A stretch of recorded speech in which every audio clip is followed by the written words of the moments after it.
Welcome to PTI BetterGradesFast.com multimedia tutorials. This Spanish session will be on letter writing. In your Spanish exam, you will be required to have the option of choosing to write a letter. This letter is usually a casual or friendly one, perhaps to a pen pal who lives in a Spanish-speaking country. Although the letter given in your examination will be friendly, that does not mean that you can structure it any way that you like. Also, this does not mean that if you know how a letter is written in English, you will automatically know how it is written in Spanish. In Spanish, there are different conventions for letter writing than those that exist in English. Spanish friendly letters are a bit more straightforward and easier to understand and remember than English letters. However, it will require you remembering certain Spanish structures. For example, the manner in which the date is written, as well as certain beginning and end greetings. I will show you the structure or the appropriate format for your typical Spanish friendly letter. We will first start with the date. On your page, you need to ensure that the date is at the top right-hand corner. Unlike English letters where we start with an address and then the date, in Spanish we have the town name and then the date. I will show you how this is written.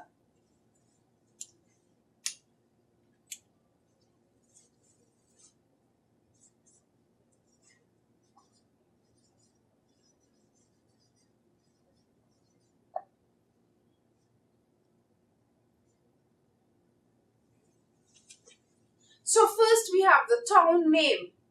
This is a common province in Spain, Andalusia. You may see this very often in your Spanish exam. Next, we have the date. So you choose a date. It does not have to be the real calendar date.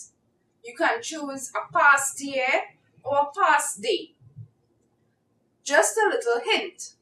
Choose numbers and months that you can remember how to spell easily.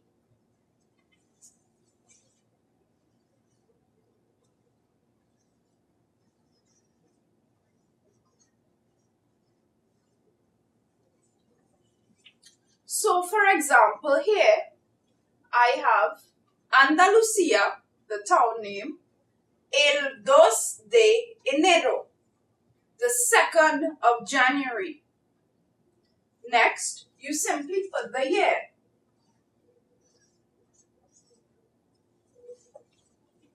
Another option for writing this address is as follows.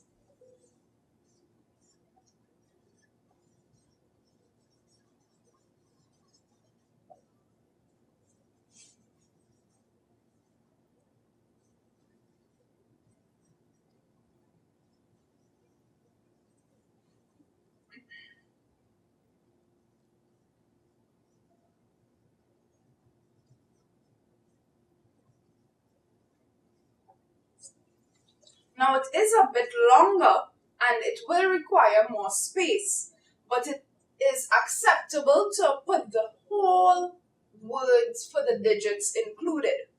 So instead of saying el 2 with the digit and then the date, the year with the digit as well, you can write the words el 2 de enero de 2010. So there you see no difference besides the word rather than the digit. Both ways are acceptable, so either way can be used. Please do not mix the two. If you are sticking with digits, do that for both the day and the year. If you are sticking with words, do that, keep that consistent as well. So this is how your letter would be set up at the beginning. This will be considered your address. We then go to the greeting or the salutation. It is similar to that of the salutation of an informal letter in English. However, the word de in English will be translated to its Spanish version, querido or querida if it's a female.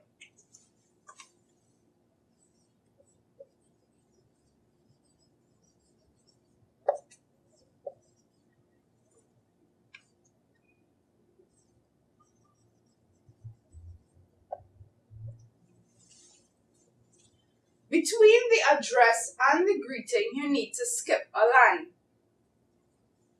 So here you see I have written querido or querida Jaime. When you are choosing the word querido or querida, you are not choosing that word based on your own gender.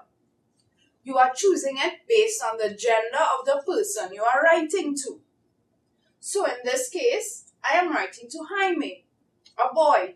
So I will say, querido Jaime, dear Jamie. If I were writing to a girl, let's say Elena,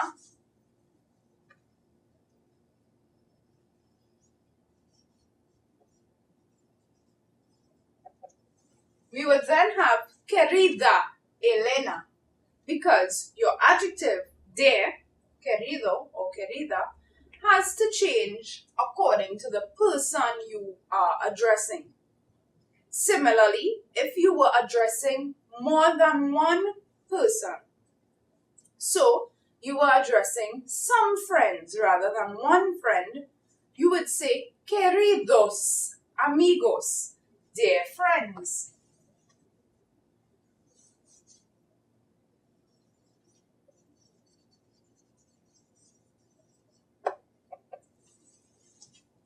So, ensure that your version of the word dear adjusts according to gender as well as according to number, meaning singular or plural. As you can see, unlike English, there's also one minor but very important difference: the punctuation. Normally, when we say de and a friend's name, in English, we put a comma. In Spanish, however, you need to put a colon. A colon is the punctuation that is necessary for letter writing at the end of your greeting. Ensure that all your punctuation is correctly placed, because this also contributes highly to your overall mark for your letter. We then go to the body of the letter, which is the main content. Now, this can vary based on the question that you are given at your examination. Therefore, the body of your letter will always be different. You cannot write the exact letter for every topic. However, there are some standard greetings and some standard conversational pieces you can use within your letter, regardless of the nature of the topic or even regardless of the person that you are addressing. I will show you some of these.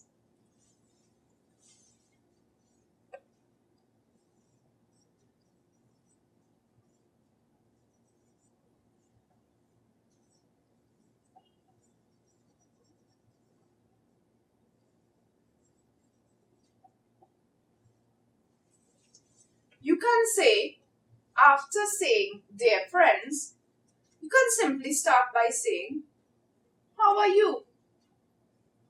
Either one of the forms. After that, you can go on to say,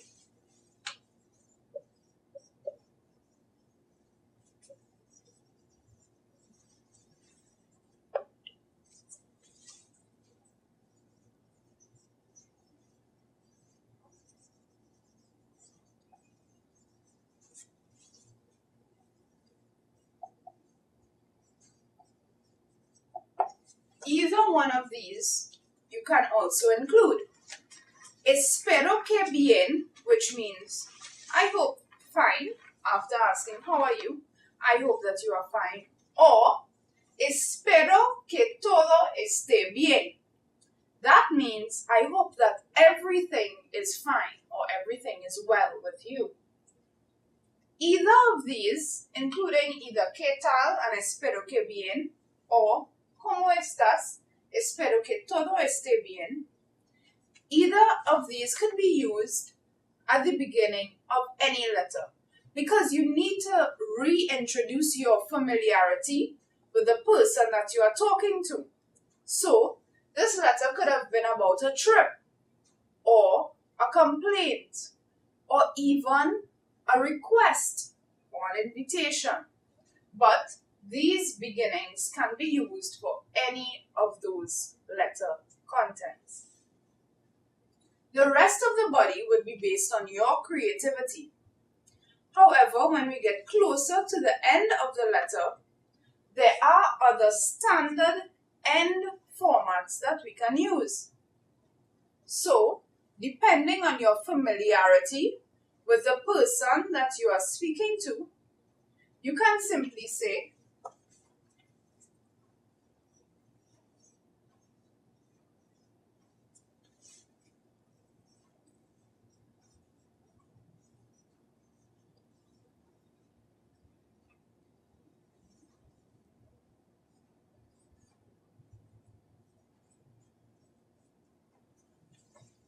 a common ending is besos y abrazos, or simply besos, which means kisses and hugs. Now, this is very common for Spanish young people to use when ending a letter. It shows friendliness and kindness. After that, you simply use your first name because it is assumed that you know the person who you are sending your letter to. So, just a first name identification will be fine. This ending can be used for a family member that you are close to, a very close friend, a pen pal, or anyone that you can speak casually with. That will be the type of letter that you will be given for your examination. Remember that at the end of the body of your letter, a line has to be skipped before placing this end remark. As you can see, the format of a letter in Spanish is very simple and straightforward, but it has to be adhered to. If this format is not adhered to, then it would seem as though you are not writing a letter at all. So, you will lose a significant number of marks if your format is wrong. In letter writing, especially, examiners look for little markers to ensure that you know the difference between English letter writing and Spanish letter writing. For example, your punctuation or your agreement. So, simple things which may be overlooked are actually very important when determining your mark. Therefore, let us simply recap so that you will remember what you need to apply in writing a letter in Spanish. First, you start in the top right-hand corner with the town name, a comma, and then the date. The date can be written in two formats, with digits for the day and the year, or totally with words for the day and the year. Remember that this has to be to the extreme right of your page. Also, ensure that your town name and the date remains on one line. You then skip a line and go on to your greeting or your salutation. This begins with querido or querida, depending on the person you are writing to. If you are writing to a male person, querido. A female, querida. A mixed group or male group, queridos. A female group, queridas. After the person or person's name, you use a colon and not a comma like English. You then move on to begin your letter. You can begin by simply saying, "How are you?" and then go on to saying, "I hope that you are fine." The rest of the body of the letter will be determined by the topic that you are given. At the end of your letter, you need to skip a line before you go on to your end greeting, which is most commonly besos or besos y abrazos. Because your letter is friendly, you do not need to put your first and last name. Simply a first name would be required. In this section of Spanish letter writing, ensure that you read your instructions well. Ensure that you use the guidelines given and you include all the information in the body that the exam requires. The exam does not assist with the format of the letter. They expect that you know this already. Also be mindful of the warnings that are listed for this section. This means that you are told not to use your real name, not to use the real town, the real date, or a real person's full name. Use an imaginary name, perhaps a name you would have learned in a Spanish class. That would help your letter to be totally imaginative, rather than using your real name for the aid of examiners. So, once you've followed all those instructions and heeded all the precautions listed in the exam itself, you will be sure to have written a very concise, descriptive, and enjoyable Spanish letter. Thank you for choosing PTI BetterGradesFast.com.